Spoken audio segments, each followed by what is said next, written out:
Now, what about after Muhammad sallallahu alaihi wasallam? We have discussed samota during the lifetime of Muhammad sallallahu alaihi wasallam. What about after him? After him, there can be two conditions theoretically. Either there is the system of Khilafah, ala minhaj al-nubuwah, caliphate in the footsteps of the prophethood. Or you may call it in the modern terminology an Islamic state. What is an Islamic state? Where it is expressly written in the constitution that sovereignty belongs to Allah and no legislation can be done here repugnant to the book of Allah and the sunnah of his prophet. Without any exception, all matters will come under the jurisdiction of the book of Allah and the sunnah of his messenger sallallahu alaihi wasallam. If this is written, now this becomes an Islamic state.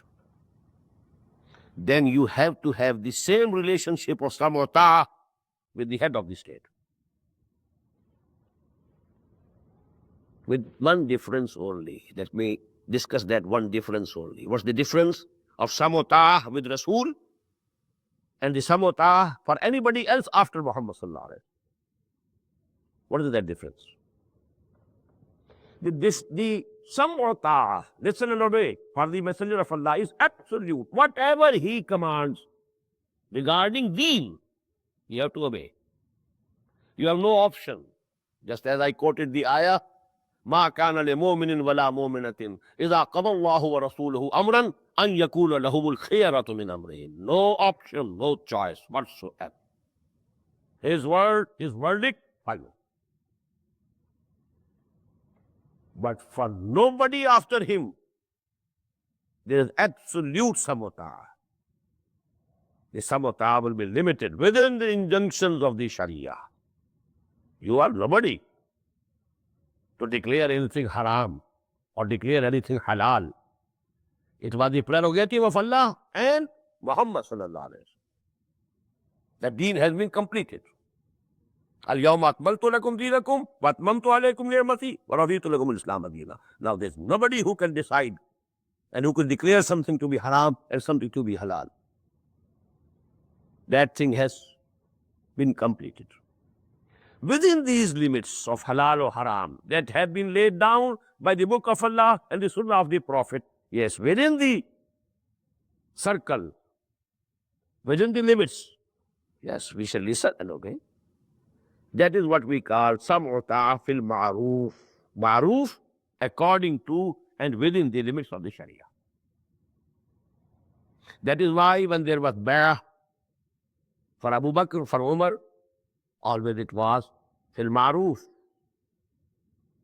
Abu Bakr said after his bay'ah of Khilafah, if I go on the right path, it's your duty and farz that you obey me. And if I go on the wrong path, it's your duty and farz to rectify, to correct.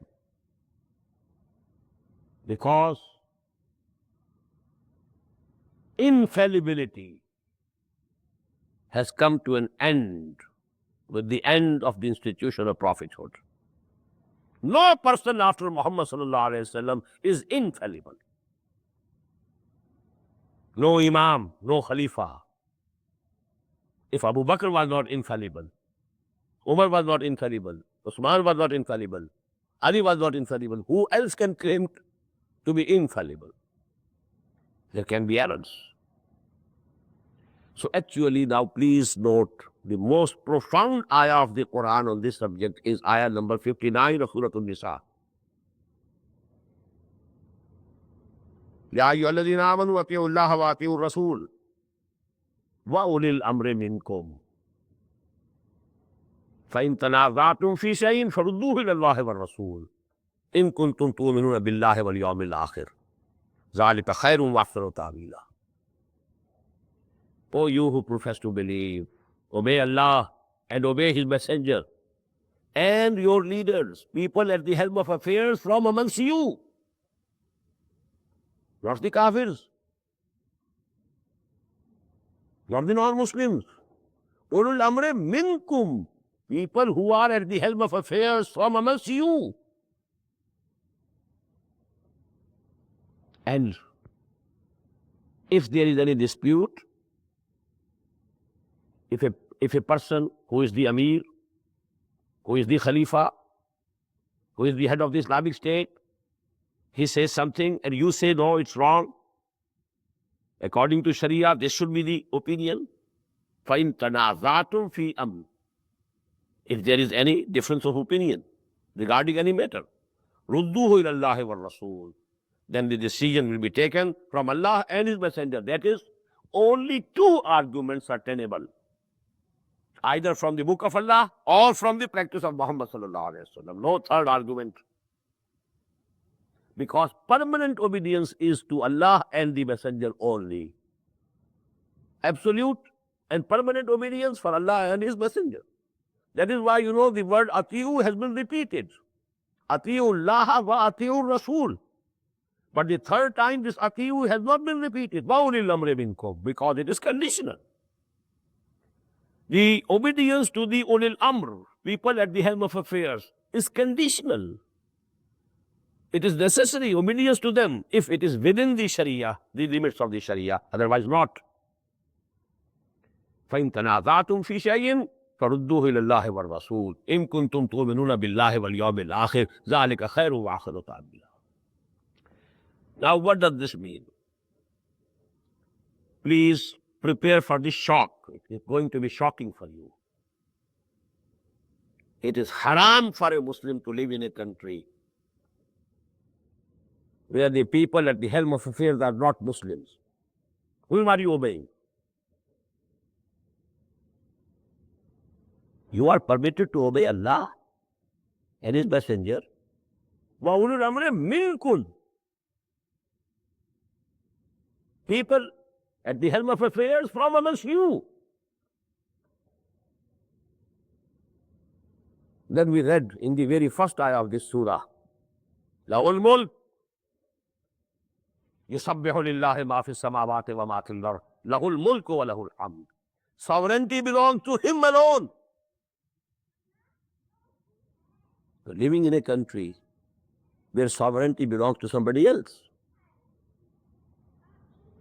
Sovereignty belongs to the people, not to Allah. That is why they can decide that two males can marry. Then we recognize that husband and wife. Because it's the majority vote that has to decide.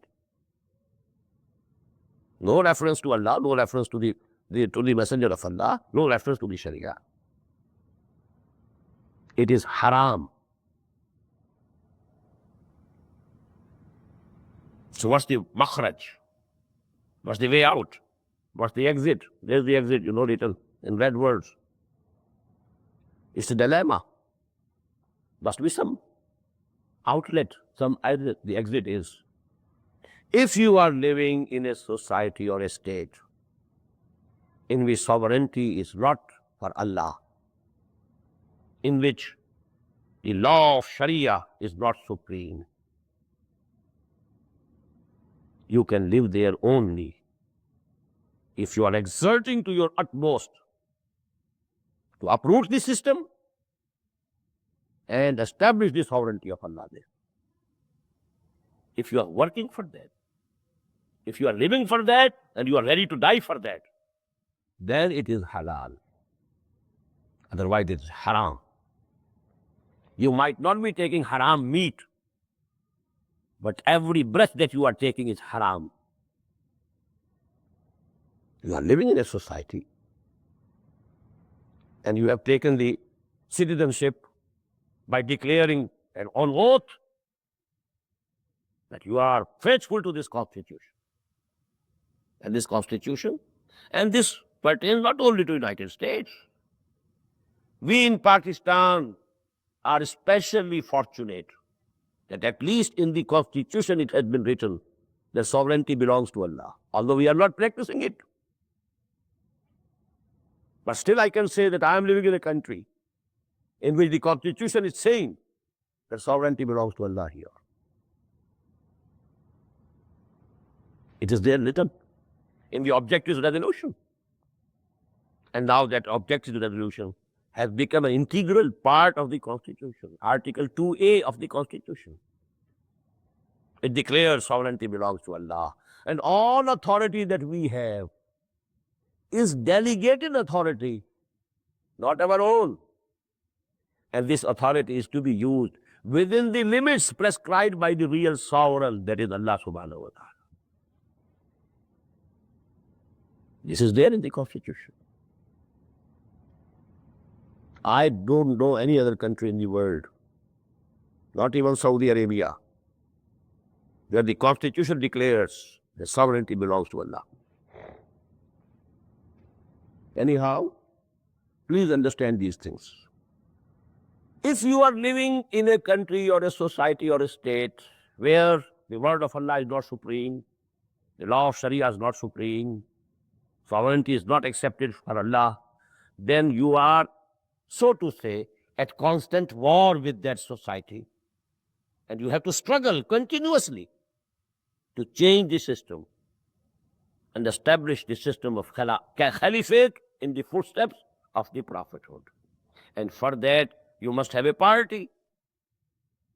A revolution can be brought about by a party, not a single individual. Now that samota will be for the Amir of that party, which has been founded only with the sole aim of changing the basic system and establishing the deen of Allah. An aqimud deen wa la tatafarraqu fihi. Establish the deen of Allah. You might not succeed in doing it, but if you have put in what you can, if you have done your job, if you have done your bit, if you have spent for the cause of Allah, whatever you have, well, you will be successful, declared successful on the day of judgment. So this is the sam'uta. Sam'uta, number one, for Allah. Number two, for Rasul, sallallahu alayhi wa sallam. When the Prophet was living in this world, he was the head of the state, he was the Chief Justice, he was the Commander-in-Chief, and he was the Messenger of Allah also. After him, only two conditions can be there. Either there is an Islamic state, there is the system of caliphate in the footsteps of prophethood, or there is some secular system, popular sovereignty or kingship or something else, some sort.